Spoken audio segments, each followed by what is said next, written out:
তো আসসালামু আলাইকুম বন্ধুরা, আমি নিজে লগে থেকে একটা ছোট মোটো খেলা টিকিট খেলার আয়োজন করছি, যেটা নিয়ে ছোট মোটো আর কি 3টা বাইক আছে, তারপরে আর ছোট আরো কিছু বস্তু আছে। অনলি 8,000 টিকিটও বেশি না, 8,000 টিকিটই আছে। আর রিজাল্ট পাওয়ার জন্য টেনশন নাই। যারা যারা ধরবান বলে আশা করে রাখছেন, সলিড খেলা হবো আমাদের জন্য। ফার্স্ট টাইম খেলা হয় বত্তরি, আমরা ধরুন খেলা আয়োজন করছিলাম না, ফার্স্ট টাইম খেলা, এই জন্য পুরো সলিড মজা করে খেলা চলে যাবো। আনেরা যদি যার যার টিকিট নেওয়ার আশা আছে, স্ক্রিনে নাম্বার দেওয়া আছে, আনেরা ফোন করেও জানার বাইন।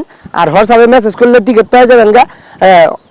খালি আমার হোয়াটসঅ্যাপে মেসেজ করুন আর কল করুন, সব টিকিট মিকেট আনে হোয়াটসঅ্যাপে পেয়ে যাবেন। আমার বলে আহারও দরকার নাই। তারপর আনেরা এই টিকিটের রেজাল্ট জানার জন্য 20 তারিখে খেলা হবো, রেজাল্ট জানার জন্য আনেগো আহার দরকার নাই। লাইভ চলবো আমার ফেসবুক পেজে, আমার ইউটিউবে, সবানে লাইভ চলবো। তো আনেরা 8,000 টিকিট যত তাড়াতাড়ি পারুন বুকিং